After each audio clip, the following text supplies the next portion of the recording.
एक बार की बात है, एक बार एक संत होते हैं, उनका नाम होता है कबीर दास और उनके पुत्र होते हैं कमाल। दोनों कुटिया के बाहर रहते थे, गांव के बाहर कुटिया बना के रहा करते। और एक बार कबीर दास जी का डेली का नियम था कि डेली वो मंदिर के दर्शन करते और सब में दीपक लगाते, जल चढ़ाते और फिर शाम को ही कुटिया में आते, क्योंकि अब वो बूढ़े हो गए थे तो धीरे धीरे चलते थे, तो बहुत लेट नाइट तक वो कुटिया में आते थे। और उसी दिन क्या बात हुई कि एक जमींदार थे और उस गांव में जमींदार का बेटा, जवान बेटा की मौत हो गई। तो पूरे घर में सब लोग रो रो के पागल हो गए, छाती पीटने लगे, सबके बाल खुल गए।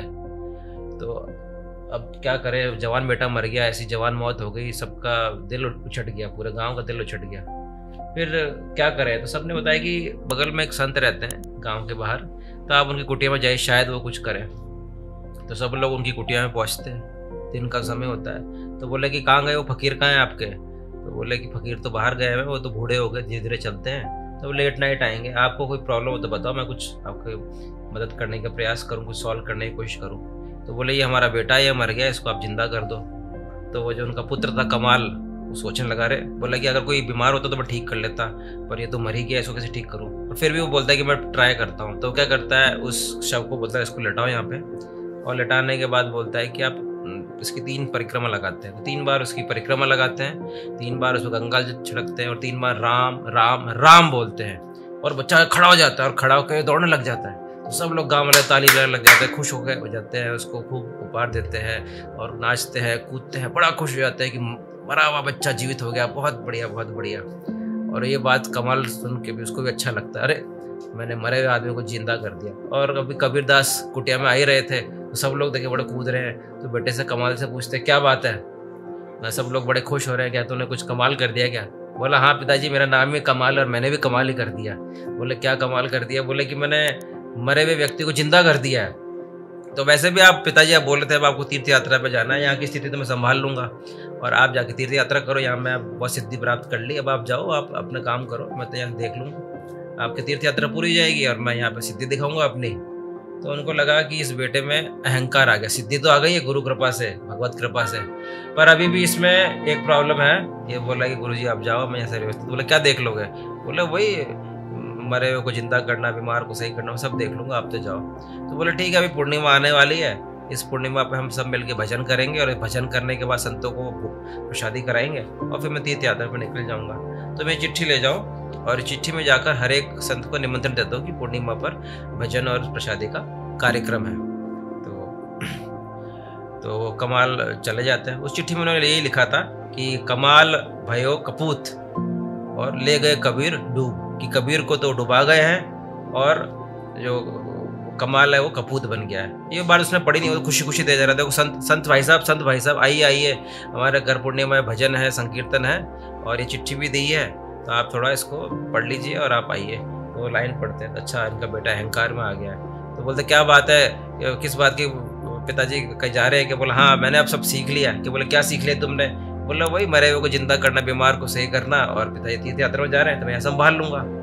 तो बोलते ठीक है, तुम्हें सिद्धि प्राप्त हो गई है तो शाम तक यहीं रुको, तुम आगे वाले गांव में जाओगे तो तुम्हें थोड़ी दिक्कत होगी, तो शाम यहीं रुक जाओ। तो शाम को 200-300 लोग बीमार लोग आ जाते हैं पूरी कुटिया में। तो बोला तुम तो बस सिद्धि वाले हो, इसको थोड़ा सही कर लो। तो कमाल थोड़ा घबरा जाता है, बोला कि एक आध आदमी को सही करना तो समझ में आता है, 200-300 लोगों को इतना बहुत टाइम लग जाएगा, मैं इसे कैसे सही करूँगा, मेरे से तो बस की बात नहीं है। बोला तुम यहाँ बैठो, मैं तुम्हें बताता हूँ कैसे करते हैं। तो वो संत क्या करते हैं कि एक बार राम का नाम बोलते हैं और गंगा जल के छींटे में डाल देते हैं, तो एक पंक्ति के 100 लोग सही हो जाते हैं। एक बार राम का नाम दूसरी पंक्ति में डालते हैं, दूसरी पंक्ति के लोग भी सही हो जाते हैं। तीसरी बार फिर राम का नाम लेते हैं, तीसरी पंक्ति के लोग भी सही हो जाते हैं। तो ये कमाल देखता रहता है, तो वाकई कमाल हो गया, मेरी सिद्धि तो कुछ भी नहीं है, मैंने 3 बार नाम का नाम लिया, 3 बार गंगा जल छिड़का, 3 बार परिक्रमा करी, तब जाके एक आदमी सही हुआ। यहाँ पे एक आदमी में 100-300 लोग सही हो रहे हैं, तो कोई बात नहीं।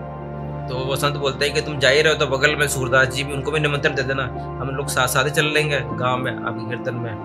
तो सूरदास जी को चिट्ठी देखते हैं तो सूरदास जी समझ जाते हैं। सूरदास जी बोलते हैं अरे बेटा बेटा देखो क्या कर रहे हैं, वहाँ पीछे पहाड़ी के पीछे, टेकरी के पीछे एक बच्चा जो है वो डूब रहा है, उसको जाके बचाओ। और सूरदास जी अंधे थे, वो जाके बचा के आता है और देखो अरे वाकई बच्चा डूब रहा है, उसको लेके आते हैं जो कमाल है। तो फिर उनको लगता है ये बाबा तो अंधे थे, इनको कैसे पता कि वो बच्चा डूब रहा है और वो भी अभी पहाड़ के पीछे। तो उनको बड़ा आश्चर्य हुआ। तो फिर बोलते हैं कि वो बच्चा देखा तो मर गया, तो बोला इसको जिंदा करोगे? सूरदास जी उसको जिंदा करते हैं और जिंदा करके बोलते हैं रा, केवल रा बोलते हैं, और रा बोलते ही वो बच्चा दौड़ने लग जाता है। तो वो समझ जाता है कि मेरे पिताजी ने मेरे को यहाँ का कहाँ भेजा है। तो दौड़ते दौड़ते पिताजी के पास जाते हैं, बोले पिताजी आप यहीं रहिए, मेरे को सिद्धि में अहंकार आ गया था, मैं तो आपको रवाना करना था, मेरे को जीवन में बहुत सिद्धि प्राप्त करनी है और मैं अहंकार में आ गया। तो यहाँ पे यही सीख हमें मिल रही है कि हमें अहंकार नहीं करना चाहिए। हमें भगवान ने कुछ सिद्धि दी है या कुछ शक्ति दी है, पर उसका ये घमंड नहीं होना चाहिए कि अपन ही सर्वे सर्वा है, बाकी सब तो बेवकूफ़ है, बाकी सब तो गधे हैं। तो ऐसा नहीं सोचना चाहिए हमें। भगवान कृष्ण गीता में बोल रहे हैं अहंकार विमूढ़ आत्मा कर्ता हम इति मन्यते, बोलता है कि मैं ही कर रहा हूँ सब कुछ। एक व्यक्ति अहंकार में बैठा रहता है और अहंकार में ये सोचता है कि दुनिया मैं चला रहा हूँ, सृष्टि में चला रहा हूँ, मेरे कारण ही ऑफिस चल रहे हैं, मेरे कारण ही स्कूल चल रहा है, मैं स्कूल का ओनर हूँ तो मैं स्कूल चला पा रहा हूँ, मैं ऑफिस का ओनर हूँ तो मैं ऑफिस चला पा रहा हूँ, मैं घर का मालिक हूँ तो मैं घर को चला रहा हूँ। अरे बाबा आप जाओ या ना जाओ, आपके बिना पूरी दुनिया चलती रहेगी। सूर्य भी चमकता है तो सूर्य भी अपने आप चमकता रहेगा, आपको उसके लिए बोलने की जरूरत नहीं है कि मैं सूर्य चमका रहा हूँ, सूर्य अपने आप चमकता रहेगा। तो उसी तरह से जीवन में अहंकार ना करें और तभी आपकी साधना पूरी होगी और तभी गुरु कृपा प्राप्त कर पाएंगे। हरे कृष्ण।